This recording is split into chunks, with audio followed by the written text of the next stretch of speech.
भाषाओं को कभी भी नीचा नहीं दिखाना है। एक बार स्वामी विवेकानंद विदेश गए हुए थे, तो विदेशी युवक ने पूछा, हाउ आर यू? तो स्वामी जी ने कहा, मैं अच्छा हूं। तो उस व्यक्ति ने पूछा कि आपको यहां आकर कैसा लग रहा है?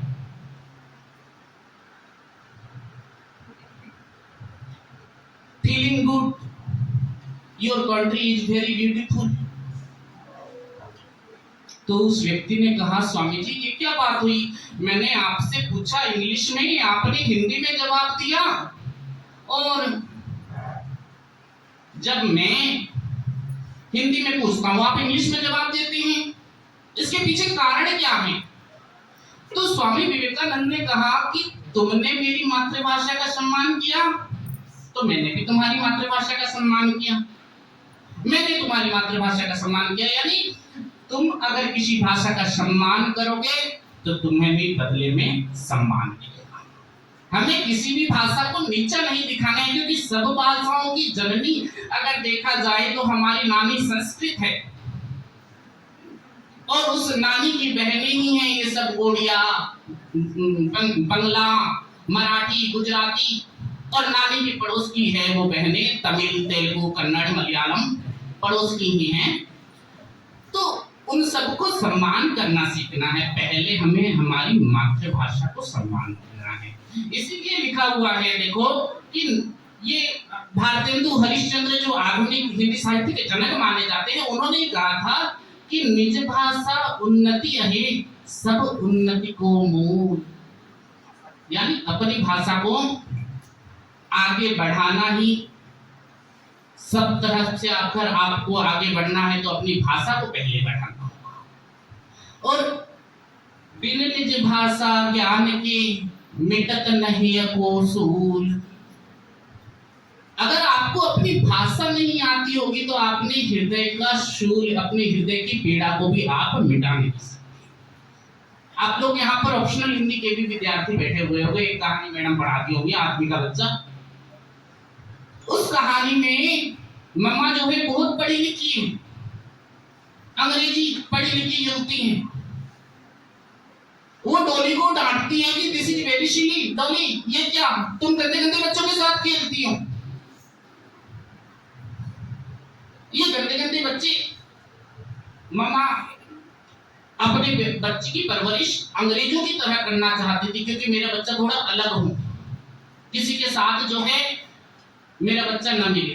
पर जब देखती है अपने बच्चे की दुर्दशा अवस्था, उसके सिर पर जब जूं पड़ जाती है, तो मम्मा उस समय इंग्लिश भी भूल जाती है और क्या कहती है पता है कि डॉली तो हमारी प्यारी बेटी है, गंदे बच्चों के साथ नहीं खेलते बेटा, गंदे बच्चों के साथ खेलने से छीछी वाले हो जाते हैं। तो वो छीछी जो शब्द बोला वो तो अंग्रेजी में धामी छीछी शब्द। तो जब हमारी भावनाओं की भाषा है हिंदी, और इस भाषा में इतने मीठे शब्द हैं, इतनी सरल भाषा है, इतनी लचीली भाषा है कि इसमें हमें कोई भी भाषा के शब्द मिलाकर प्रयोग में ला सकते हैं। पर जब हम देखते हैं हिंदी को राष्ट्रभाषा बनाने की बात जहां तक पहुंच रही है, ये राजभाषा बनकर ही रह गई है, राष्ट्रभाषा आज नहीं बन सकी है। इसके पीछे कारण यही है कि हम लोग उसके प्रयोग में कहीं न कहीं कमी कर रहे हैं। हम दूसरी भाषाओं को ज्यादा बढ़ावा दे रहे हैं। जैसे यूक्रेन जाते हैं बच्चे पढ़ने, रूसिया जाते हैं पढ़ने, वहां पर मेडिकल साइंस पढ़ने जाते हैं, तो वहां मैंने देखा कि मेडिकल साइंस पढ़ने के लिए 1 साल पहले उनकी भाषा सीखनी पड़ती है। परंतु हमारे भारत में ऐसा नहीं है। हमारे भारत में मेडिकल साइंस इंग्लिश में ही पढ़ाया जाएगा। मध्य प्रदेश एक पहला ऐसा राज्य हुआ है अभी जो चिकित्सा विज्ञान क्षेत्र में हिंदी में पढ़ाया जाएगा। हम नहीं कहते हैं कि अंग्रेजी को मत सीखो, अंग्रेजी सीखना हमारे लिए गर्व की बात है, क्योंकि अंग्रेजी में ही हमें रिसर्च करना है आगे जाकर। क्योंकि ये अंतर्राष्ट्रीय स्तर की भाषा है। परंतु जब हम देखते हैं कि हमारे देश का संविधान ही अंग्रेजी में बना हुआ है, जाकर हम सुप्रीम कोर्ट में केस लड़ते हैं, मुझे तो अंग्रेजी नहीं आती बाबा। क्यों? क्योंकि मेरा वकील लड़ेगा और उधर वाले जज दोनों इंग्लिश में पता नहीं क्या क्या फैसला करते हैं, पुलिस आकर मुझे उठाकर ले जाती। केस मेरा है, मेरा ही सब कुछ है, पर मुझे पता ही नहीं कि क्या हो रहा है।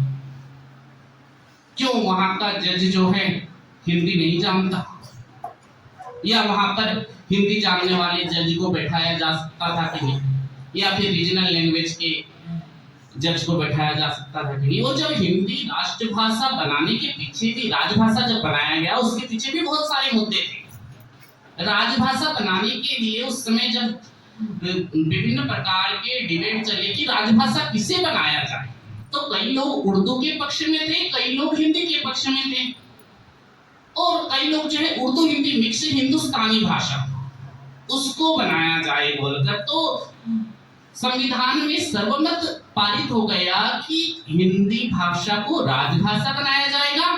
अब फिर भाषा तो बन गई राजभाषा, फिर उसके बाद लिपि को लेकर चला विवाद कि हिंदी भाषा की लिपि क्या होनी चाहिए। जैसे आप लोग व्हाट्सएप पे लिखते हो, रोमन लिपि होनी चाहिए और हिंदी लैंग्वेज होगी, वो किया जाए तो नहीं, देवनागरी लिपि ही हिंदी की भाषा होगी बोलकर लिपि जो है देवनागरी होगी हिंदी भाषा की, ये संविधान में पारित हो गया। फिर बात आई कि अंक कौन से किए जाएंगे। जो हिंदी के अंक होते हैं, ये 27 जो लिखा हुआ है ये हिंदी के अंक है, नागरी लिपि के अंक है। परंतु संविधान सभा में पारित किया गया कि अंग्रेजी अंकों का या रोमन अंकों का अंतरराष्ट्रीय रूप जो है वही जो है हिंदी में सर्वमान्य रूप जो है अंकों का माना जाएगा। तो आज हिंदी की स्थिति अगर हम देखते हैं तो हिंदी की स्थिति खराब नहीं। हिंदी जितनी मजबूत बनी हुई है वह दूसरी भाषा उसकी जगह ले ही नहीं सकती। देखा जाए तो हिंदी ही भावों की भाषा है। हम अपने भावों को व्यक्त करने के लिए अपनी मातृभाषा छोड़कर हम दूसरी भाषा में अपने भाव व्यक्त नहीं कर सकते। जैसे कहा जाता है कि हिंदी अनपढ़ से शुरुआत होती है, ज्ञान ज्ञानी तक अंत तक लेकर छोड़ती है। परंतु हिंदी में जो विशेषताएं हैं, हिंदी में जो भाषा विज्ञान की दृष्टि से देखा जाए तो हिंदी का रूप बहुत ही विकसित है। हिंदी में जो कहा जाता है वही लिखा जाता है। तो जैसे अंग्रेजी में क के लिए भी कई बार शी का प्रयोग होता है, श के लिए भी सी का प्रयोग होता है, वैसा नहीं। ड और ध के लिए अंग्रेजी में कुछ अलग नहीं है। परंतु हिंदी में वह क्षमता है जो कोई भी भाषा में वह क्षमता नहीं है, जो पूर्ण रूप से भाषा विज्ञान की दृष्टि से अगर देखा जाए तो हिंदी पूरी तरह से विकसित भाषा है। अब हम भाषा की बात करते हैं कि हिंदी सर्वसमृद्ध भाषा कैसी है, क्योंकि राजभाषा के रूप में जाना कि हमें संविधान ने मान्यता दे दी कि धारा 343 से 351 के अनुच्छेद तक जो विभिन्न प्रकार की धाराएं बताई कि हिंदी में जो कार्य करने का विधान है उसके लिए बताया, तो राजभाषा बन गई।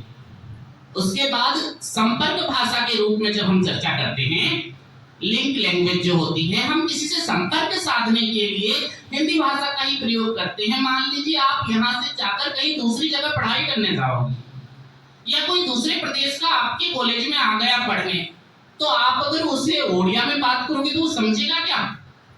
इंग्लिश में बात करोगे तो भी वो नहीं समझेगा। परंतु आपने संपर्क साधने के लिए कौन सी भाषा का प्रयोग किया? हिंदी भाषा।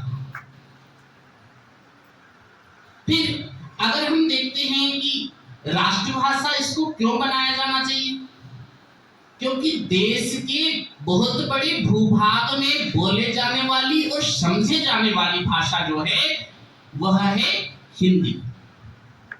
और हिंदी का साहित्य इतना समृद्ध है, इतना हजारों साल पुराना समृद्ध साहित्य है कि उसमें विभिन्न प्रकार के जो शब्द भंडार हैं, उसमें सारी शक्ति है राष्ट्रभाषा बनने की। इसीलिए हिंदी को राष्ट्रभाषा बनाने का जोर चलता है। और प्रयास भी किन्होंने किया? कोई हिंदी भाषी राष्ट्र वाले व्यक्तियों ने नहीं किया। बंगाल के केशव चंद्र सेन, गुजरात के महात्मा गांधी, महाराष्ट्र के तिलक, इन लोगों ने प्रयास किया था। और आज भी गुजरात के लोग ही लगे हुए हैं हिंदी को राष्ट्रभाषा बनाने के लिए। तो हिंदी संपर्क भाषा है, राजभाषा है। अब हम देखते हैं कि हमारी कार्य की भाषा, कई लोग जो है हिंदी को इजी समझ लेते हैं कि हिंदी हमें रोजगार नहीं देती है, हिंदी पढ़ेंगे तो हमें जो है आगे जाकर नौकरी नहीं मिलेगी। क्यों भाई? हिंदी क्या भाषा नहीं है? हमारी भारत की भाषा है। आप यूपीएससी का एग्जाम देंगे तो आप हिंदी में दे सकते हैं। और हिंदी को जब राजभाषा की मान्यता मिली है तो हिंदी के लिए एक पदवी भी खोल दी गई कि हिंदी ट्रांसलेटर और हिंदी ऑफिसर, राजभाषा अधिकारी। आप लोग जो है हिंदी ट्रांसलेटर बन सकते हो, राजभाषा अधिकारी बन सकते हैं। और उसके बाद जो शिक्षक बन सकते हो, जनसंचार में अगर जाएंगे तो जर्नलिस्ट बन सकते हो, कविताएं लिखकर तो कमा सकते हो। तो हिंदी में रोजगार देने की भी क्षमता है और हिंदी ने वह सारी क्षमताएं हासिल कर ली हैं। इसीलिए तो आज हमारा इसरो भी क्या नाम दिया उसको? चंद्रयान। नहीं तो मून व्हीकल नहीं दे सकता था। वो तो बड़े बड़े अमेरिका वाले रिसर्च करने के लिए पूछने आएंगे हमसे ना, चंद्रयान क्या, डिक्शनरी तो थोड़ा खोजेंगे वो लोग भी ना। आदित्य एटू, क्यों हिंदी के ये शब्द यूज किए जा रहे हैं? क्योंकि हिंदी को बढ़ावा देना है। भारत में जो है हिंदी की स्थिति बहुत ही सुदृढ़ है। हमें गर्व करना चाहिए कि हिंदी हमारी भाषा है और पूरे हिंदुस्तान को एक धागे में पिरोती है हिंदी। जब स्वाधीनता संग्राम हुआ, कोई केरल से गया, कोई महाराष्ट्र से गया, कोई उड़ीसा से गया, जब वहां पर घाटी में लड़ाई चली तो वो लोग आपस में कौन सी भाषा में संपर्क साधते थे? वह भाषा थी हिंदी। और हिंदी भाषा को इसीलिए आज जो है राष्ट्रभाषा बनाने के लिए प्रयास चल रहा है। और वह दायित्व आप जैसे नौजवानों का है जो हिंदी का प्रयोग किस तरह से ज्यादा करें, हिंदी का प्रचार प्रसार करें और हिंदी को लेकर जो है हमें शर्म नहीं करना है, हमें गर्व करना है कि हम हिंदी हमें आती है, हम हिंदी भाषा के विद्यार्थी हैं और एक हम ऐसे प्रदेश से जो है रहते हैं जहाँ की भाषा जो है हिंदुस्तानी हिंदी भाषा है। और उस भाषा का साहित्य तो इतना समृद्ध है कि जिस तरह से बच्चों ने गाया, कबीर से लेकर आज तक आधुनिक काल में भी उसकी रचनाएं चल रही हैं निरंतर।